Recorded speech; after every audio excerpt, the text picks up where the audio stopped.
La verdad es que ese fue el comienzo de lo que, hoy lo veo claro, fue una adicción. Para mí fue como si me estuviera llenando de algo para aliviar el vacío. Algo oscuro se había instalado dentro de mí y se estaba divirtiendo a mi costa. Cuando cumplí 18 años, lo primero que hice fue correr a tomar un vaso de bebida. No fue solo una búsqueda de compañía o afecto, fue un intento desesperado de aceptarme tal como era. Empecé a ir a fiestas, a perderme en aplicaciones de citas como Tinder, todo para sentirme al menos lo mejor posible, día tras día. Y eso se convirtió en un gran problema. Era como si, hasta entonces, simplemente estuviera flotando por la vida, pero a partir de entonces, de los 18 a los 30, fui descendiendo en espiral, yendo más y más profundamente. Fue como si hubiera tocado fondo y de alguna manera hubiera encontrado algo más allá. Hoy tengo el privilegio de darle la bienvenida a Jade, quien compartirá con nosotros un testimonio poderoso. El momento en que Dios la encontró dentro de su propia habitación y le reveló, de manera sobrenatural, toda la opresión espiritual que dominaba su vida. No querrás perderte esta historia. Jade, bienvenido. Gracias Julio por recibirme. Estoy muy feliz de estar aquí. Y también estoy deseando escuchar lo que tienes que decir. ¿Puedes empezar? Claro, es un desastre, pero es mi historia. Sí, volvamos al principio. Fui criado en la iglesia desde que era pequeño. Mi madre se convirtió cuando yo tenía unos 6 años, así que crecí en ese ambiente. Mirando hacia atrás, me doy cuenta de que realmente no conocía a Jesús ni al Espíritu Santo. No había ninguna relación personal con Dios. A medida que crecí, comencé a cuestionar todo lo que me rodeaba. ¿Por qué mis amigos podían hacer cosas que yo no podía? Estaba demasiado protegido, sin acceso a ciertas películas, música, nada de eso. Y esta curiosidad me llevó a observar cómo vivían los demás, comparándolo con lo que yo había aprendido. Creo que ahí empezó el conflicto, lo que me enseñaron versus lo que vi en el mundo. Además, yo era prácticamente la única niña de mi escuela que iba a la iglesia. Fue una etapa difícil, intentar entender todo esto sin tener las herramientas adecuadas para afrontar la vida. A los 16 años llegó la depresión, aunque no sabía cómo nombrar lo que sentía. Mis padres me llevaron a un psiquiatra, quien diagnosticó el problema y me recetó antidepresivos. Pero me negué. Dije que no necesitaba eso y seguí adelante. Pero, al mismo tiempo, la rebelión se hizo cargo.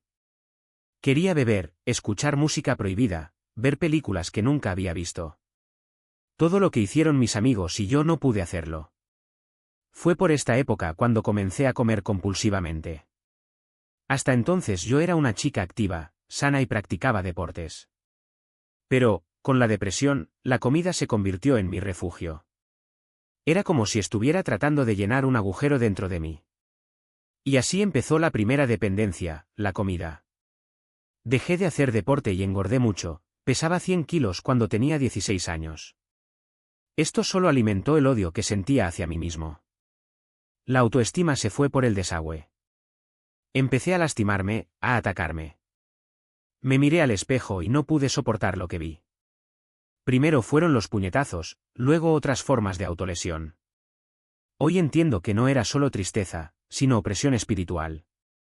Algo maligno se había infiltrado y se estaba aprovechando de mi fragilidad. En esa etapa, peleaba con mi madre casi todas las semanas, rogándole que dejara de ir a la iglesia. Ella se mantuvo firme, mientras fuera menor de edad seguiría asistiendo. Luché contra Dios, contra todo lo que me enseñaron, contra mis padres. Creía firmemente que sabía que era lo mejor para mí. Y soñé con el día en que cumpliría 18 años, cuando finalmente sería libre, libre para hacer lo que quisiera, sin nadie que me controlara. La arrogancia de pensar que tenía todas las respuestas solo empeoró las cosas. Cuando cumplí los 18, lo primero que hice fue beber. Había probado el alcohol en la escuela antes, pero fueron malas experiencias. Aún así, veía la bebida como una puerta a la libertad, una forma de escapar de mí mismo. Pero el alcohol solo se convirtió en un problema grave cuando comencé a salir a bares y discotecas. Las primeras veces fui víctima de abuso sexual. Crecí en un hogar cristiano sin educación sobre sexo. Yo era completamente inocente, no sabía nada. Cuando eso sucedió, quedé en shock. Ni siquiera sabía cómo procesarlo ni qué había pasado. Me lo guardé todo para mí. La vergüenza fue abrumadora, no tuve el valor de decírselo a nadie. Y, poco después, volvió a suceder. 2 experiencias traumáticas seguidas. Me destruyó. Cambió por completo la forma en que me veía a mí mismo, al mundo, a todo. El mismo mundo que tanto me protegió terminó lastimándome apenas di el primer paso fuera de casa. Pero en lugar de buscar a Dios, me hundí en el alcoholismo. En ese momento, nunca admitiría que era dependiente. Como todo en mi vida, negué cualquier problema, cualquier adicción. El orgullo no me dejaba mostrar debilidad. No quería que nadie me viera como alguien frágil, con problemas. Después del abuso, comencé a beber mucho. No era solo un atracón aquí y allá, era casi todas las noches. Y junto con el alcohol llegaron otras drogas. La escena de fiesta en Sydney, donde vivo, era intensa, especialmente en aquella época. Festivales de verano, noches interminables. Fue entonces cuando probé el éxtasis, las anfetaminas, todo lo que se me cruzó. Mi vida se convirtió en una gran fiesta. Y lo peor es que pensé que tenía el control. Peor. Cada ataque se sentía como un ataque directo a mi pecho, como si alguien estuviera apretando mis pulmones hasta que no podía respirar. Los médicos dijeron que era ansiedad generalizada, pero yo sabía que no era solo eso. Había algo más oscuro que me hundía, algo que ningún medicamento podía alcanzar. Intenté aferrarme a cualquier cosa que me hiciera sentir viva, aunque solo fuera por unos segundos. Los encuentros casuales se convirtieron en una rutina desesperada. Salí de casa sabiendo que terminaría la noche en una habitación de hotel o en el departamento de un extraño, solo para despertarme al día siguiente con la misma sensación de vacío, multiplicada por 10.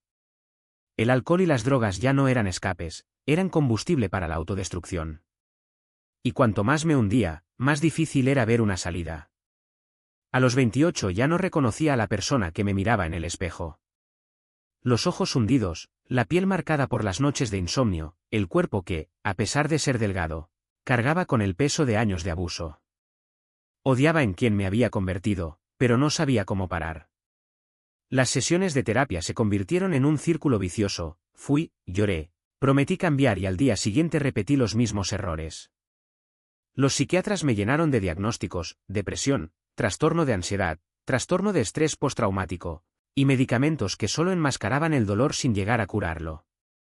Fue por esta época que comencé a tener sueños extraños.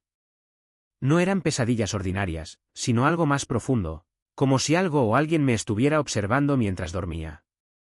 A veces me despertaba con la sensación de que había alguien en la habitación, aunque estuviera solo.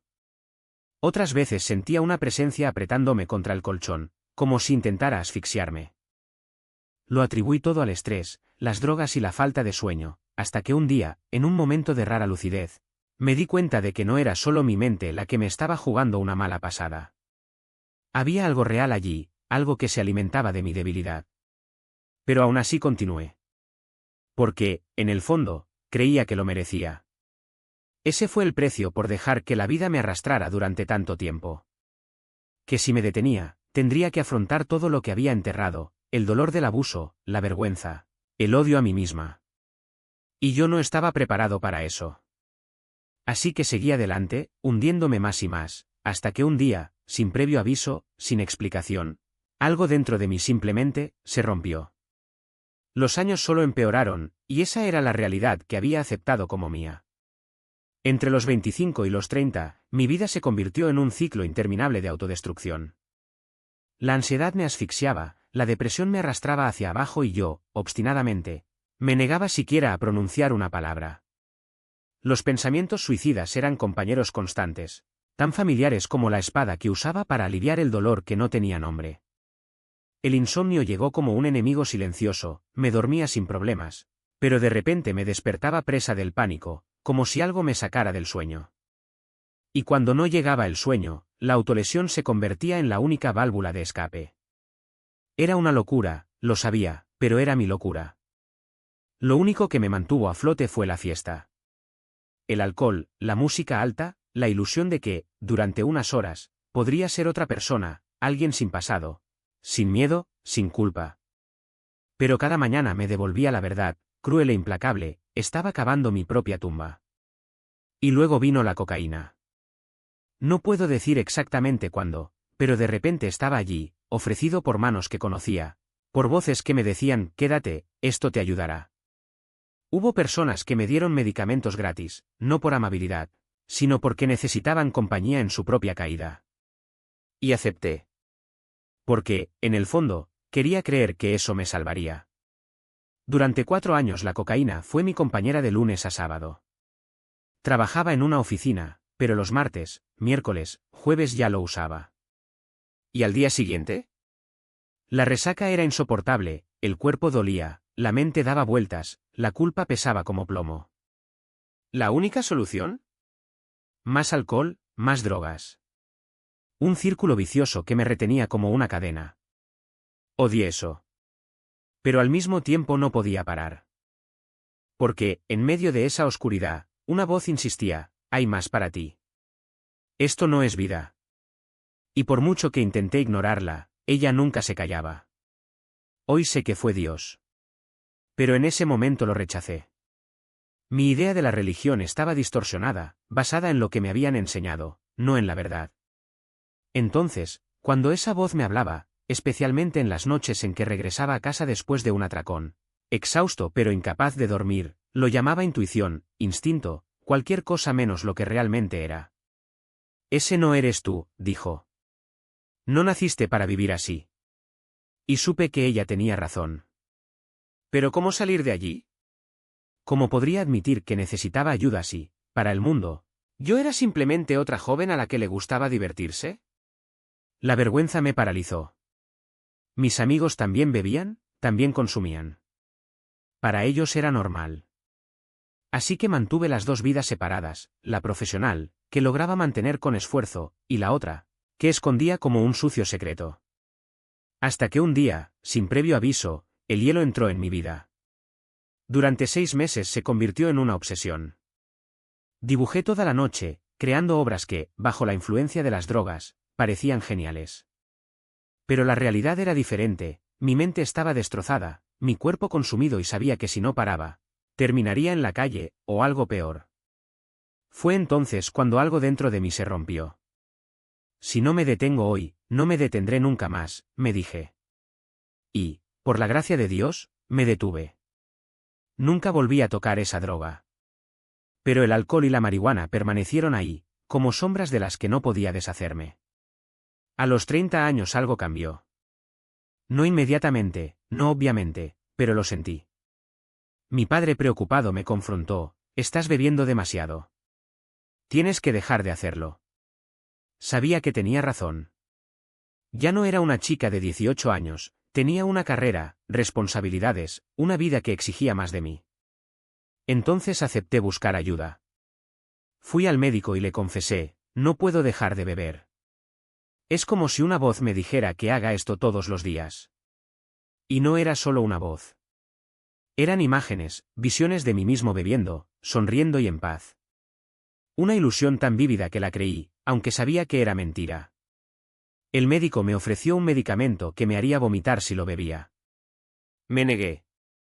Puedo hacer esto por mi cuenta, mentí. Porque en el fondo sabía que no podía hacerlo. Las resacas eran brutales, pero las ganas de beber eran aún más fuertes. Y así, la espiral continuó. Empezando a temer por mi propia vida. No era solo la resaca, no era solo la vergüenza, no era solo la culpa, era el miedo real de que, algún día, no despertaría. Y aún así, la botella me llamó. Como si ella susurrara, me necesitas. Solo una vez más. Me despertaba en el suelo del baño, con la cabeza palpitante, sangre seca en las comisuras de la boca, y lo primero que hacía era buscar algo para beber. No importaba lo que fuera, vino, vodka, cualquier cosa que quemara la garganta y adormeciera el dolor. Porque eso es lo que hizo el alcohol, no solucionó nada, pero al menos me hizo olvidar, durante unas horas, que me estaba ahogando. Mi hermana ya no sabía qué hacer. Ella me encontraba desmayado, me llevaba a la cama, me limpiaba el vómito de la cara y al día siguiente fingía que no había pasado nada. Fue simplemente una mala noche, dije, como si eso justificara todo. Pero ella lo vio. Ella siempre lo vio. Y odiaba eso, odiaba que alguien supiera lo destrozada que estaba. Luego llegó el día en que casi lo pierdo todo. Estaba en un bar, como siempre, tratando de convencerme de que era solo una noche más, solo una copa más. Pero esta vez sucedió algo diferente. Se acercó un hombre, alguien que no conocía, y empezó a ofrecerme algo más fuerte.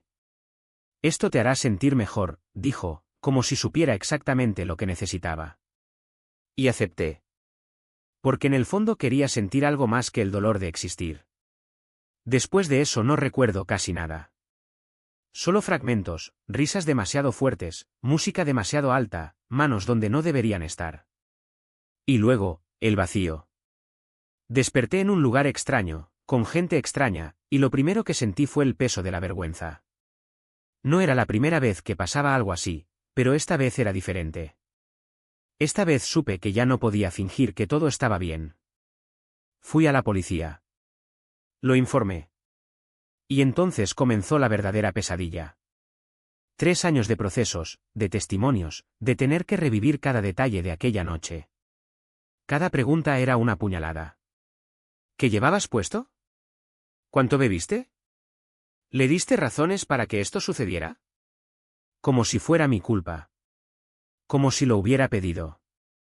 Y, sin embargo, seguí bebiendo. Porque el alcohol era lo único que me hacía olvidar, aunque fuera por poco tiempo. Fue lo único que me hizo sentir que todavía tenía algo de control. Pero no lo tuve.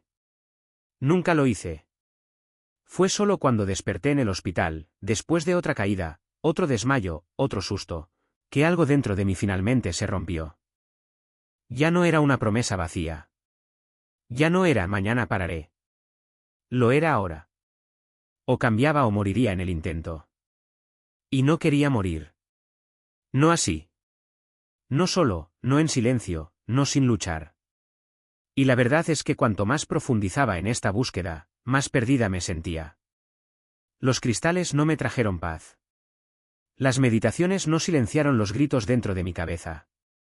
El yoga no me hizo sentir fuerte, sino más vacío, como si algo me llevara a un lugar que no entendía. Y aún así, continué. Porque en el fondo creía que si me esforzaba lo suficiente, si seguía todas las reglas de este nuevo mundo, finalmente encontraría lo que buscaba. Pero no lo encontré. Encontré algo peor.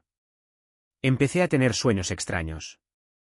No eran pesadillas ordinarias, eran visiones tan reales que me despertaba sudando, con el corazón acelerado, sin saber si todavía estaba soñando o si algo me había tocado mientras dormía. A veces sentía una presencia en la habitación, como si alguien me estuviera mirando. Otras veces escuché susurros que no venían de ninguna parte. ¿Y lo peor? No tenía miedo. De lo contrario. Me sentí reconfortado por estas cosas, como si finalmente me estuvieran viendo, como si algo más grande que yo me dijera, no estás solo. Fue entonces cuando me di cuenta de que ya no tenía el control. Ya no era yo quien decidía que era real o no. Ya no era yo quien elegía qué creer. Algo, o alguien, me estaba guiando y ni siquiera sabía hacia dónde. Y luego vinieron las voces. No fueron alucinaciones. Eran conversaciones. Escuché respuestas a preguntas que ni siquiera había hecho en voz alta. A veces era un consejo. Otras veces, una advertencia. Y en algún momento dejé de cuestionarme.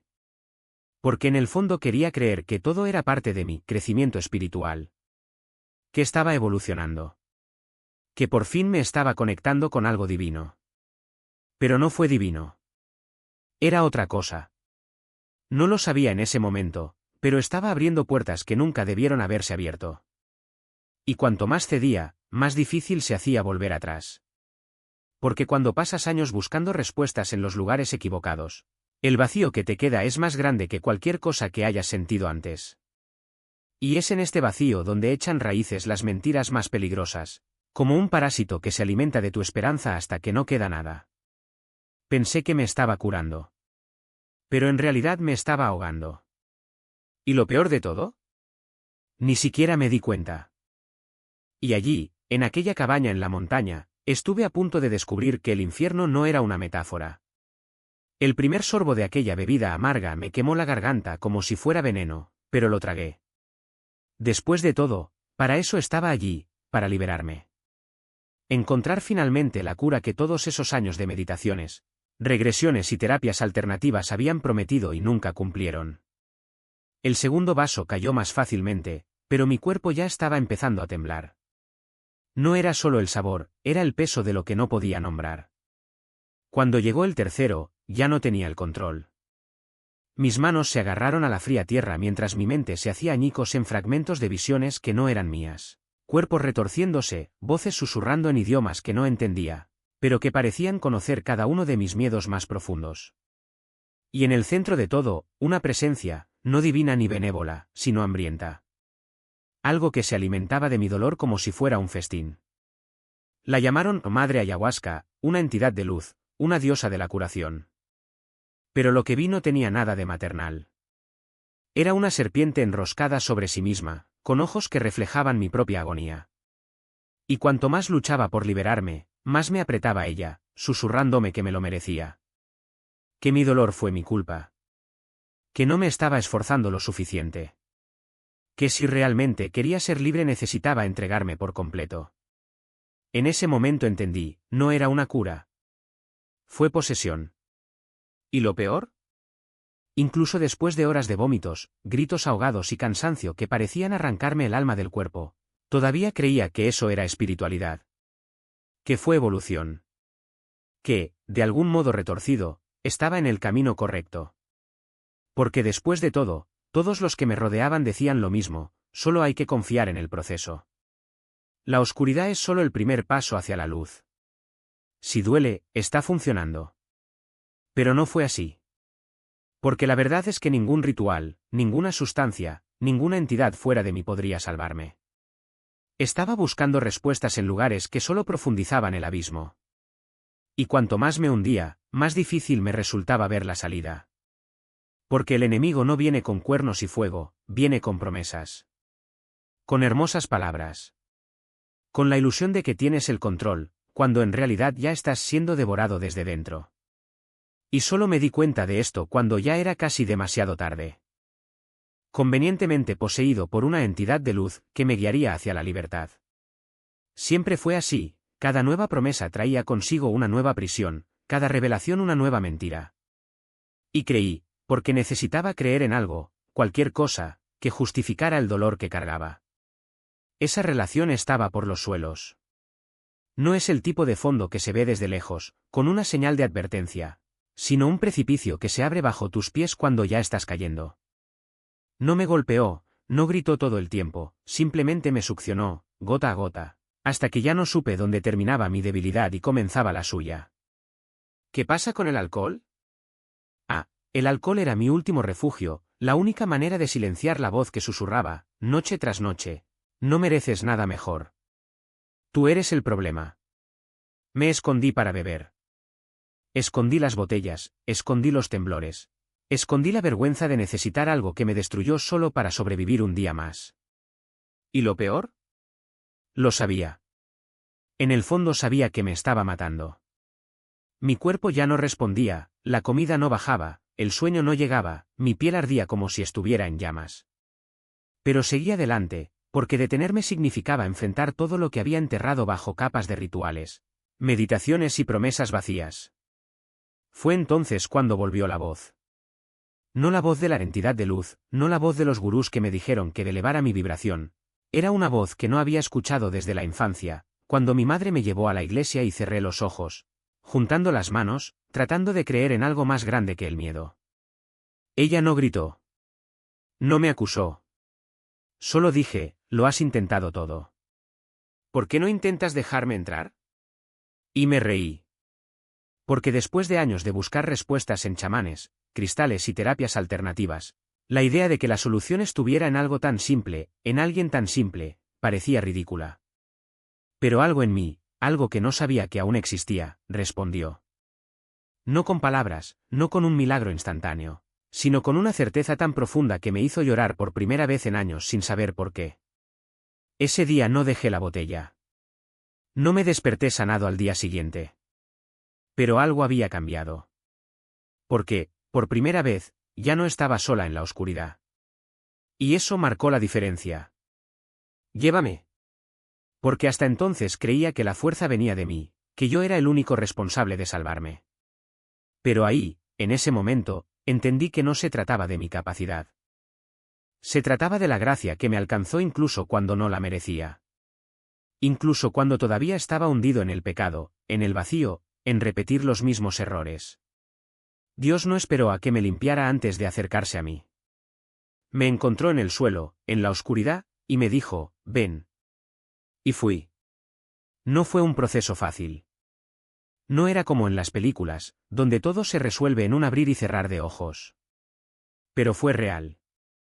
Era como si alguien hubiera encendido una luz en una habitación que ni siquiera sabía que estaba cerrada.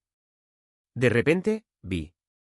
No solo las mentiras que había creído durante años, que era débil, que no tenía salida, que el alcohol era mi único refugio, sino también la verdad, que ya no lo necesitaba. Que ya no era esa persona. Que había algo más grande que mis debilidades, más grande que mis errores, más grande que el peso que llevaba sobre mi espalda como una cruz que había elegido para mí. La voz que me persiguió durante 2 décadas se ha ido. No gradualmente, ni vacilantemente, simplemente desapareció. Y en su lugar vino un silencio inquietante, casi aterrador al principio. Porque durante mucho tiempo había confundido esa voz con la mía. Ella fue quien me dijo que bebiera, que me aislara, que me saboteara. Ella fue quien susurró que no merecía nada mejor. Y de repente, ella ya no estaba allí. Al principio incluso lo extrañé, como si hubiera perdido una parte de mí mismo. Pero luego me di cuenta, no era parte de mí. Era un invasor. Un ladrón que robó mi paz, mi cordura, mi esperanza. Y Dios lo echó fuera. No fue magia. Fue obediencia. Fue elegir, día tras día, creer que la promesa era mayor que el miedo. Fue tirar los cristales, los libros, los recuerdos de un pasado que ya no me definía. Fue abrir la Biblia, aun sin entenderlo todo, y dejar que las palabras lavaran las heridas. Ella iba a la iglesia, incluso cuando yo no me sentía digno de estar allí. Fue confesar, llorar, gritar. Fue permitir que Dios obrara en mí, incluso cuando todavía no veía los resultados. Y llegaron los resultados. No de la forma que esperaba, sino de la manera que necesitaba. La sed de alcohol desapareció. No porque me obligué, sino porque algo dentro de mí cambió.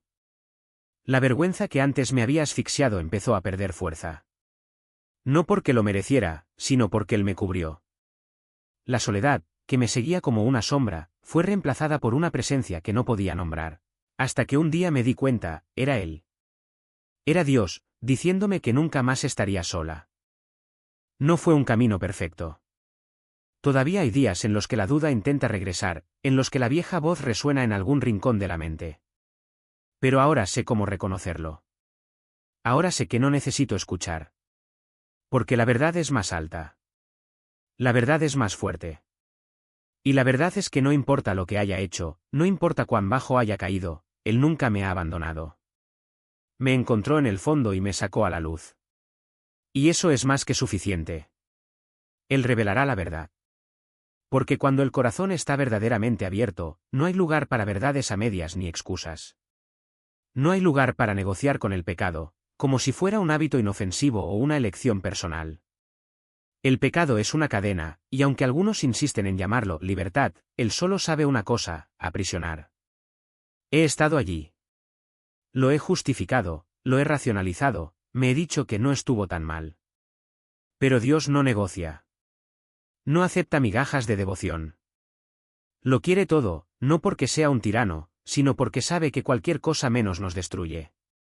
Y cuando finalmente entendí esto, cuando dejé de luchar contra la luz y dejé que me invadiera por completo, sucedió algo extraordinario: dejé de tener miedo. Miedo al juicio. Miedo a no ser lo suficientemente bueno. Miedo a que si fallaba Él me abandonaría.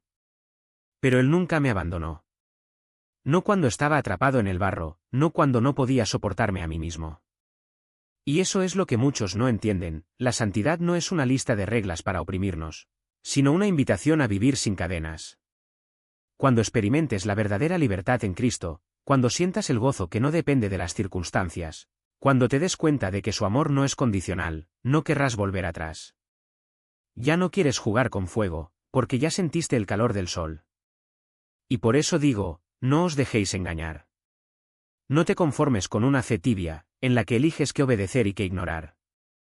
El enemigo no juega de turno. No te avisará cuando te esté envenenando lentamente. Él no te va a decir, mira, este es un portal a la oscuridad. Te ofrecerá algo que parece inofensivo, un porro, una película, una curiosidad espiritual, y cuando menos lo esperes, volverás al mismo pozo, solo que más profundo. Pero Dios no nos dejó desarmados. Él nos ha dado armas poderosas, su palabra, que es viva y eficaz, el Espíritu Santo, que nos guía a toda verdad, y la comunidad de los santos, que nos sostiene cuando debilitamos. No llegué aquí solo. Tuve mentores espirituales que me enseñaron discernimiento, hermanos que oraron por mí cuando no tenía fuerzas, una iglesia que no tuvo miedo de enfrentar las fortalezas del enemigo en mi vida. Y eso es lo que les falta a muchos cristianos hoy, coraje para llegar hasta el final. No se trata de ser perfecto. Se trata de ser honesto. Se trata de mirarse al espejo y decir, ya no quiero esto. Quiero más de Dios. Y cuando tomas esa decisión, Él no te deja a medias. Te lleva más lejos de lo que jamás imaginaste. Él te da alegría que nunca termina, paz que no le da sentido al mundo, amor que no se acaba. Y, sobre todo, te da un propósito.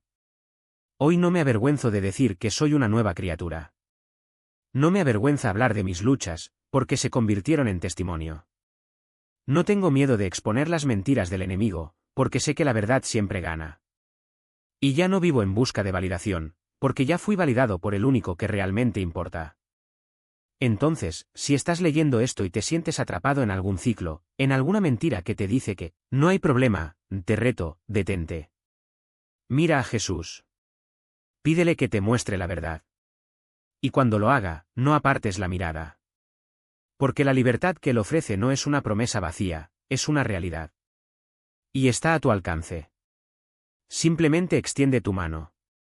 Porque si somos hijos de un Dios que no conoce límites, entonces no hay nada que Él no pueda hacer en nosotros.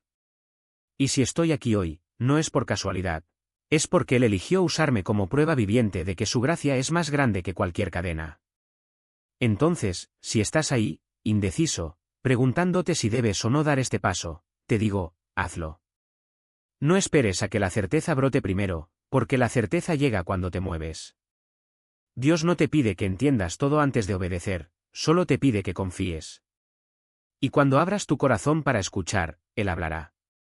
No de manera mística o lejana, sino a través de su palabra, a través de las personas que Él pone en tu camino, a través de ese susurro insistente que intentas ignorar. Pero hay que estar dispuesto.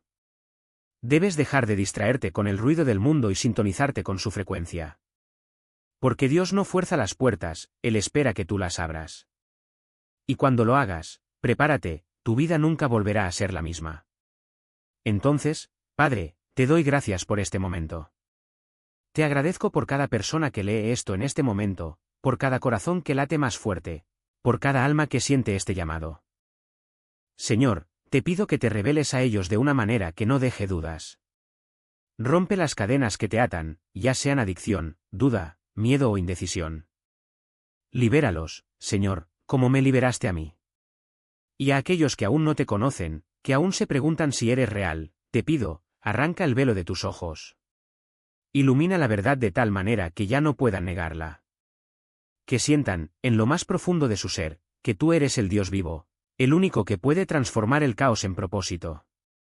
Y para aquellos que ya te conocen pero están luchando, ya sea con la dirección a seguir, con la fe que parece vacilar, con la batalla diaria de vivir para ti, te pido que tu espíritu los llene ahora. Que sientan tu poder, tu paz, tu claridad. Que no haya más lugar a la confusión, porque donde está el Espíritu de Dios, hay libertad. Y si hoy es el día en que alguien necesita esa libertad, que sea hoy el día en que llegue.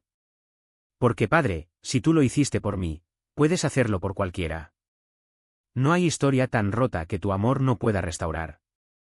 No hay vida tan perdida que tu poder no pueda rescatar. Por eso te alabamos, te damos gracias y declaramos que tu nombre es exaltado sobre todas las cosas. En el nombre de Jesús, amén. Amen. Amen.